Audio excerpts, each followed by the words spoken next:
ভারতের কৃষিতে যে জলের প্রয়োজন, সেই জলের প্রয়োজন অনেকটা বৃষ্টিপাত থেকে আসে। আর সেই বৃষ্টিপাত মৌসুমী বায়ুর উপর নির্ভরশীল। কিভাবে? ভারতের জাতীয় আয়ের প্রায় 27.4% কৃষি থেকে আসে। ভারত যে জাতীয় আয় করে, মানে বিদেশে রপ্তানি করে বিদেশি টাকা উপার্জন করা কিসের দ্বারা হয়? কৃষিজাত ফসলের দ্বারা হয়। তাই ভারতের কৃষি অর্থনৈতিক সাফল্য বহুলাংশই ভারতের অনুকূল জলবায়ুর উপর নির্ভরশীল। ভারতে যদি অনুকূল জলবায়ু থাকে, মানে মৌসুমী বায়ুর প্রবাহিত হলে যে বৃষ্টিপাতটা হয়, সেই বৃষ্টিপাতটা যদি ঠিকঠাক সময়ে হয়, তাহলে ভারতে যথেষ্ট পরিমাণে কৃষিজ ফসল উৎপাদন হতে পারে।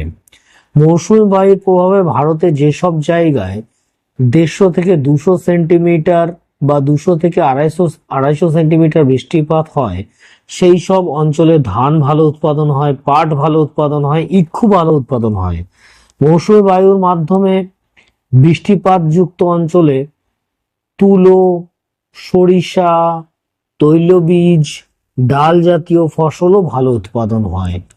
শীতকালে মৌসুমী বৃষ্টিপাতের পরিমাণ কম থাকে বলে গম উৎপাদন ভালো হয়। শীতকালে যদি আবার বৃষ্টি হয়ে যায়, তাহলে গমের ক্ষতি হবে।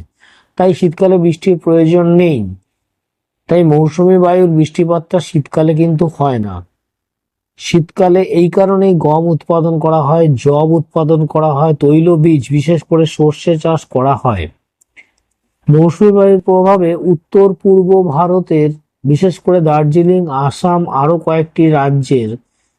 আরো কয়েকটি পশ্চিমবঙ্গের আরো কয়েকটি জায়গায় চা চাষের জন্য যথেষ্ট পর্যাপ্ত জল পায় মৌসুমী বায়ুর প্রভাবে।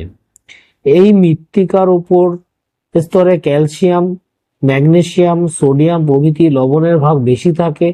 তাই এই মৃত্তিকায় যথেষ্ট পরিমাণে জলের প্রয়োজন হয়। এই জলটা কিন্তু মৌসুমী বায়ুর প্রভাবেই হয়ে থাকে। এখন কথা হচ্ছে, মৌসুমী বায়ুটা কি? মৌসুমী বায়ু হচ্ছে গ্রীষ্মকালে সমুদ্রের ওপর সূর্যরশ্মির যে তির্যক রশ্মি 90 ডিগ্রি অ্যাঙ্গেলে পড়ে, তার দ্বারা জলীয় বাষ্প তৈরি হয়।